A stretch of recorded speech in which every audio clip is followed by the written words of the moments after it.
Morning students. मैं UP board कक्षा 8 विषय विज्ञान इकाई 5 सूक्ष्म जीवों का परिचय एवं वर्गीकरण के सेकंड पार्ट को लेकर आई हूँ। तो चलिए बच्चे शुरू करते हैं। इसमें सबसे पहला पॉइंट जो है वो है उपयोगी सूक्ष्म जीव एवं उनके प्रभाव। सूक्ष्म जीव मनुष्य के लिए अत्यंत उपयोगी होते हैं। मनुष्य सूक्ष्म जीवों जैसे जीवाणुओं का उपयोग दही, सिरका, शराब बनाने में पहले से करता आ रहा है। दूध से दही बनाने में लैक्टोबैसिलस नाम का जीवाणु सहायक होता है और पनीर, सिरका, ब्रेड और खमीर बनाने में ईस्ट नाम का फफूंद विशेष योगदान करता है। इसके अतिरिक्त सूक्ष्म जीवों का हमारे जीवन में निम्नलिखित उपयोग है। तो बच्चों, आपने क्या सुना या क्या पढ़ा? सूक्ष्म जीवों का उपयोग दही, सिरका, शराब बनाने में भी होता है। इसके अलावा दूध से दही बनाने में होता है। पनीर, सिरका, ब्रेड और खमीर आदि बनाने में ईस्ट नाम के फफूंद का यूज किया जाता है। इसके अलावा भी सूक्ष्म जीवों का उपयोग हमारे जीवन में है। जो है सूक्ष्म जीवों का उपयोग एंटीबायोटिक दवा या प्रतिजैविक दवा बनाने में होता है। देखिए, सूक्ष्म जीवों द्वारा अनेक प्रतिजैविक दवाएं बनाई जाती हैं। प्रतिजैविक दवाएं क्या हैं? प्रतिजैविक दवाएं यानी एंटीबायोटिक दवाएं वह दवाएं हैं जो रोग फैलाने वाले जीवाणुओं को खत्म करने का कार्य करती हैं और शरीर में यानी जो भी शरीर में रोग सूक्ष्म जीव पहुंच गए हैं और बीमारी उत्पन्न कर रहे हैं, उन जीवाणुओं को खत्म करने का कार्य एंटीबायोटिक दवा करती है। एंटीबायोटिक दवाओं का उपयोग सूक्ष्म जीवों द्वारा होने वाले अनेक रोग जैसे टीबी, हैजा, टाइफाइड, निमोनिया आदि के उपचार में किया जाता है। एंटीबायोटिक दवा जैसे पेनिसिलिन फफूंद से प्राप्त किया जाता है, यानी पेनिसिलिन नामक फंगी से पेनिसिलिन नाम की दवा बनाई जाती है। स्ट्रेप्टोमाइसिन जीवाणु से तथा क्लोरेलिन शैवाल से बनाई जाती है। नेक्स्ट है नाइट्रोजन स्थिरीकरण। नाइट्रोजन स्थिरीकरण में क्या है बच्चों? आप अपने खेत में लगे चना, मटर, अरहर के पौधों को जड़ सहित उखाड़िए और ध्यान इस बात का रहना चाहिए कि उखाड़ते समय कोई भी जड़ नहीं टूटनी चाहिए। पौधों की जड़ को धोकर देखिए, अवलोकन कीजिए क्या उसमें दिखता है। आप देखेंगे कि इन पौधों की जड़ों में गांठें पाई जाती हैं और इन गांठों में राइजोबियम नाम का जीवाणु पाए जाते हैं। ये जीवाणु वायुमंडल की मुक्त नाइट्रोजन नाइट्रेट व नाइट्राइट यौगिक में बदल देती हैं और अर्थात नाइट्रोजन को फिक्स कर देते हैं, स्थिर कर देते हैं, जिससे भूमि की उर्वरता बढ़ जाती है।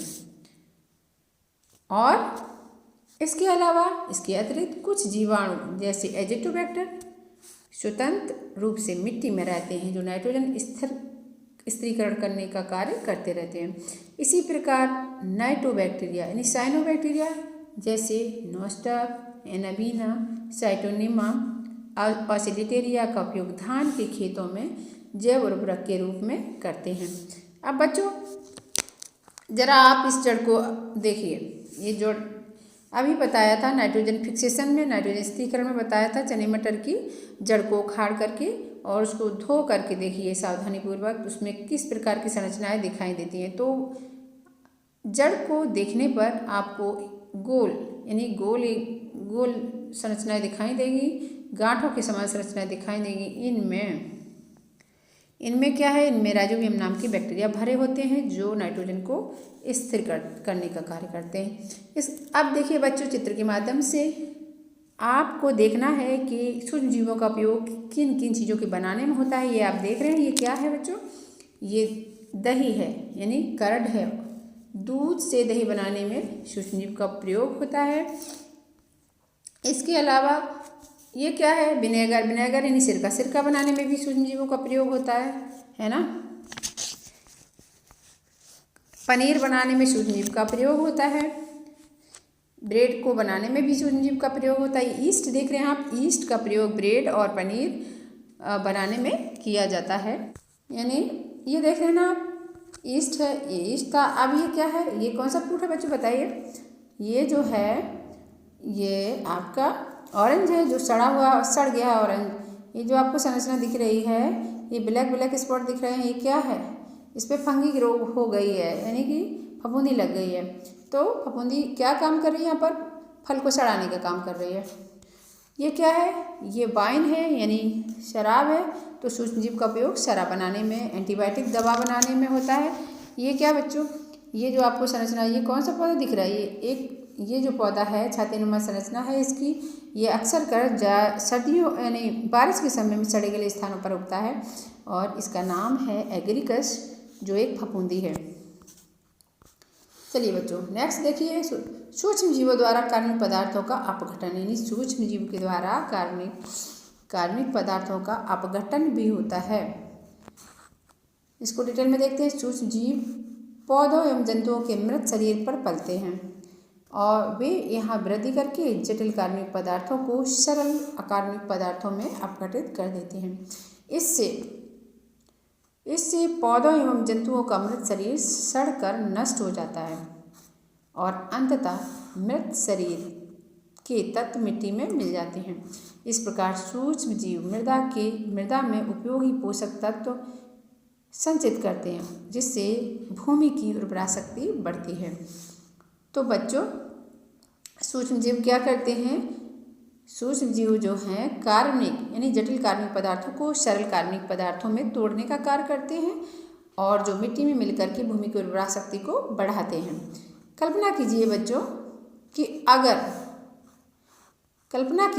ये मृत पौधे एवं जंतुओं के शरीर का अपघटन करने वाले सूक्ष्म जीव जैसे जीवाणु एवं फफूंद ना होते तो क्या होता? ऐसी अवस्था में ये सभी मृत पौधों एवं जंतुओं का शरीर वातावरण में पड़ा रहता और इनका अपघटन नहीं होता और ना ही खनिज पदार्थों का पुनर्चक्रण होता। नेक्स्ट देखिए बच्चों, सूक्ष्मजीवों का उपयोग भोजन के रूप में भी होता है। ठीक है, कुछ सूक्ष्मजीवों का उपयोग भोजन के रूप में किया जाता है, जैसे ईस्ट में प्रोटीन की अच्छी मात्रा होती है। इसका प्रयोग खाद्य पदार्थों के रूप में होता है। एग्रिकस तथा मार्केला नामक कवक सब्जी के रूप में उपयोग किया जाता है। स्पाइरुलिना नामक साइनोबैक्टीरिया में प्रोटीन की अत्यधिक मात्रा होती है और इसका भी उपयोग भोजन के रूप में किया जाता है। नेक्स्ट, सूक्ष्मजीव का उपयोग उद्योग धंधों में भी किया जाता है, यानी उद्योग धंधों में खाद्य पदार्थों के उपयोग बनाने में किया जाता है। जैसे सूक्ष्मजीव का उपयोग अनेक प्रकार के उत्पादों को बनाने में किया जाता है, तैयार करने में किया जाता है। जैसे ईस्ट का उपयोग डबल रोटी बनाने में, जीवाणु का उपयोग दुग्ध उद्योग में, सिरका उद्योग में, तंबाकू उद्योग में, चाय उद्योग में, चमड़ा उद्योग में किया जाता है। ठीक है, नेक्स्ट है आनुवांशिक अभियांत्रिकी, यानी जेनेटिक इंजीनियरिंग में भी सूक्ष्मजीवों का उपयोग किया जाता है। कुछ सूक्ष्मजीवों का उपयोग आनुवांशिक अभियांत्रिकी में भी हो रहा है, जैसे ईस्ट्रिजिया कोलाई, ईस्ट आदि। अभी तक आपने बच्चों लाभदायक जीवाणुओं को देखा, अब हम देखेंगे हानिकारक जीवाणुओं यानी सूक्ष्मजीवों के प्रभाव। क्या क्या होते हैं हानिकारक सूक्ष्मजीवों के प्रभाव? वो क्या क्या प्रभाव दिखाते हैं?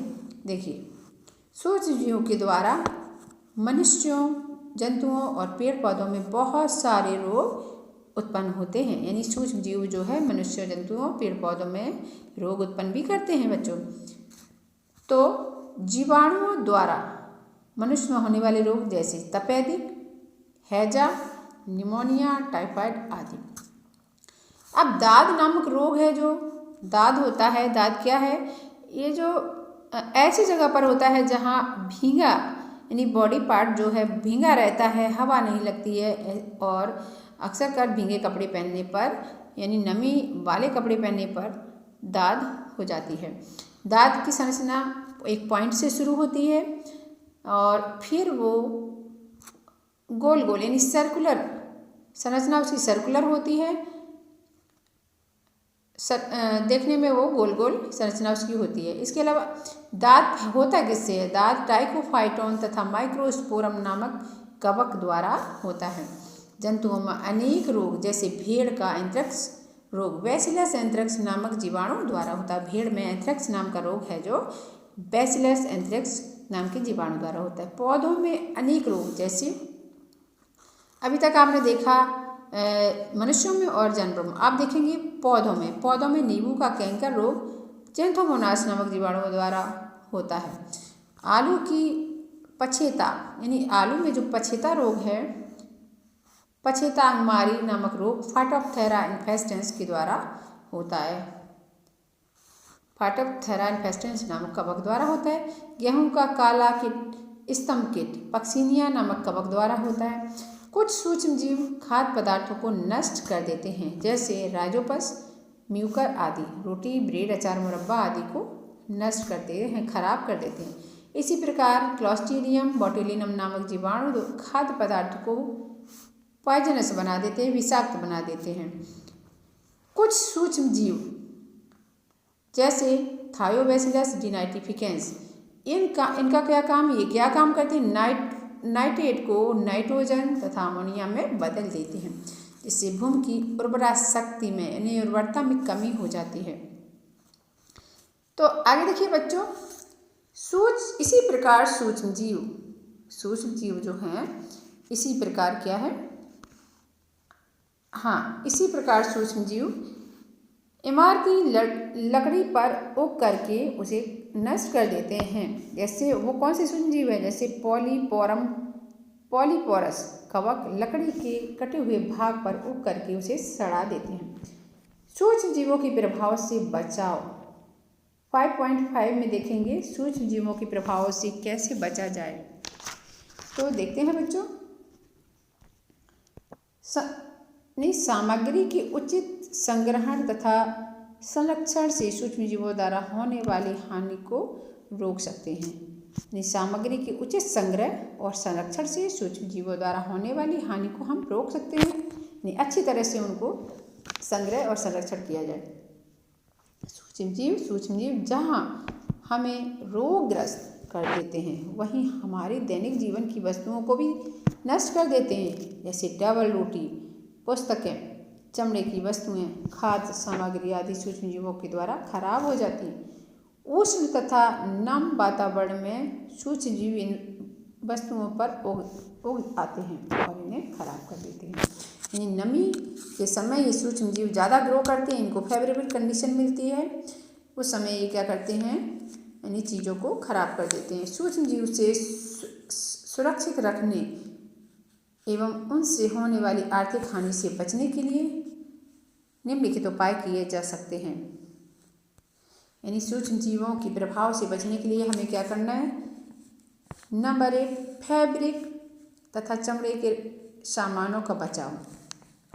कैसे करना है, फैब्रिक तथा चमड़े के जो सामान हैं, सामान का क्षरण सूक्ष्म जीव द्वारा ना हो, इसके लिए इनका उचित संग्रह आवश्यक है। चमड़े को टैनिन करके सुरक्षित रखा जा सकता है और सूर्य के प्रकाश में चमड़े पर लगे सूक्ष्म जीव नष्ट हो जाते हैं, यानी इनको धूप में भी डालना जरूरी होता है और धूप में सारे सूक्ष्म जीव नष्ट हो जाते हैं। नेक्स्ट है टिम्बर को सूक्ष्म जीवों से बचाव हेतु पेंट करके, यानी लकड़ी जो है या टिम्बर लकड़ी क्या है, इमारती लकड़ी को सूक्ष्म जीवों से बचाव के लिए पेंट करना जरूरी होता है, आवश्यक होता है। जैसे फर्नीचर आदि लकड़ी से बने वस्तुओं को दीमक आदि से बचाव के लिए इनके खाली भाग को पुटीन द्वारा भर देना चाहिए तथा कीटनाशक दवाइयों जैसे गैमक्सिन आदि का छिड़काव करने से कीट संक्रमण से बचाया जा सकता है। नेक्स्ट है भोजन को रेफ्रिजरेटर स्टरलाइजेशन द्वारा सुरक्षित रखकर। आपने कभी सोचा है कि गाय भैंस का दूध दुहने के बाद उसे उबाला जाता है, यदि दूध को उबाला नहीं जाए तो क्या होगा? यदि दूध को उबाला नहीं जाए तो क्या होगा? अब देखते हैं स्टरलाइजेशन क्या है। स्टरलाइजेशन एक विधि है जिसके द्वारा खाद्य पदार्थों को सूक्ष्म जीवों से मुक्त किया जाता है। इससे खाद्य पदार्थ एक निश्चित समय तक खराब नहीं होते हैं। फ्रिज का एक उपकरण है जिसके द्वारा सामान्य ताप से कम ताप यानी 5 डिग्री से 10 डिग्री सेल्सियस पर उत्पन्न कर सामान्य ताप से कम ताप वो ताप है 5 डिग्री से 10 डिग्री सेंटीग्रेड ताप को उत्पन्न कर सूक्ष्मजीवों की उपापचयी क्रियाएं तथा वृद्धि को नियंत्रित किया जाता है। इसलिए फ्रिज का उपयोग फल, सब्जियों तथा खाद्य पदार्थों आदि को संरक्षित करने के लिए एवं पेय पदार्थों को ठंडा रखने के लिए किया जाता है। देखिए बच्चों, अगर हम फ्रिज में दूध आदि को नहीं रखते हैं, खाद्य पदार्थों को, लिक्विडी खाद्य पदार्थों को नहीं रखते हैं, तो हम इसको उबालेंगे। हर एक बार उबालने के बाद 6 घंटे तक दूध आदि जो है खराब नहीं होता। इसके बाद हर 6 घंटे बाद दूध को पुनः उबाल लेना चाहिए। अब कुछ और भी जानिए। लुई पास्चर 1866 ने दूध में किण्वन रोकने के लिए पाश्चरीकरण विधि का पता लगाया। लुई पास्चर ने दूध में किण्वन को रोकने के लिए पाश्चरीकरण विधि का पता लगाया। इस विधि में क्या होता है? इस विधि में दूध का स्टरलाइजेशन करते हैं। इस विधि के द्वारा दूध का स्टरलाइजेशन करते हैं। कैसे करते हैं? लो टेम्परेचर होल्डिंग यानी LTH विधि में दूध को 145 डिग्री फ़ारेनहाइट या 65.8 डिग्री सेल्सियस पर लगभग 30 मिनट गर्म करते हैं। High temperature short time HTST विधि में दूध को 1 से 61 डिग्री फ़ारेनहाइट 71.7 डिग्री पर लगभग 15 सेकंड गर्म करते हैं। इस विधि से सभी हानिकारक जीवाणु जो है, जीवाणु व बीजाणु मृत हो जाते हैं। यानी स्टरलाइजेशन की लुई पास्चर ने दूध में फर्मेंटेशन रोकने के लिए पाश्चरीकरण विधि का पता लगाया और इस विधि से दूध को स्टरलाइज किया जाता है LTH द्वारा, लो टेम्परेचर होल्डिंग के द्वारा, और HTH द्वारा, हाई टेम्परेचर शॉर्ट टाइम के द्वारा। नेक्स्ट है पदार्थों को उबालकर, भोज्य पदार्थों को उबालकर भी हम उनको स्टरलाइज या बैक्टीरिया फ्री कर सकते हैं। जैसे डिब्बों में भरने से पहले खाद्य पदार्थों को भाप द्वारा 15 पाउंड दाब तथा 120 डिग्री सेल्सियस से 126 डिग्री सेल्सियस ताप पर लगभग 12 से 15 मिनट तक गर्म करते हैं। डिब्बा में भरने से पहले खाद्य पदार्थों को भाप द्वारा 15 पाउंड दाब और तथा 120 डिग्री सेल्सियस से 126 डिग्री ताप पर लगभग 12 से 19 मिनट तक गर्म करते हैं, जिससे जीवाणु और अंतः बीजाणु मृत हो जाते हैं पूरी तरह से। नेक्स्ट है पुस्तकों तथा वस्त्रों में कीटनाशक दवाओं का उपयोग करके भी हम सूक्ष्मजीवों को नष्ट कर सकते हैं। जैसे सूर्य के प्रकाश में पुस्तकें, वस्त्र आदि सामानों को रखने पर इन वस्तुओं पर लगे सूक्ष्मजीवों को नष्ट किया जा सकता है और नष्ट हो जाते हैं। अगर किताबों और वस्त्रों को धूप में रखा जाए, सुखाया जाए तो उनसे सूक्ष्मजीव नष्ट हो जाते हैं। गर्म ऊनी कपड़ों को कीटों से सुरक्षित रखने हेतु नेपथलीन की गोलियों का प्रयोग किया जाता है। कीटनाशक दवाएं जैसे गैमाक्सिन को उस स्थान पर डालने से वस्तुओं को कीट संक्रमण से बचाया जा सकता है। यानी हम जो अपने बॉक्स में, अपनी अलमीरा में कपड़े रखते हैं, उनमें हमें नेपथलीन की बॉल डाल देना चाहिए, जिससे सूक्ष्मजीव उत्पन्न नहीं होंगे उसमें। कुछ और भी जाने बच्चों, जो अभी तक आपने पॉइंट्स पढ़ी उनमें से खास पॉइंट निकल कर आए हैं, उनको देखिए।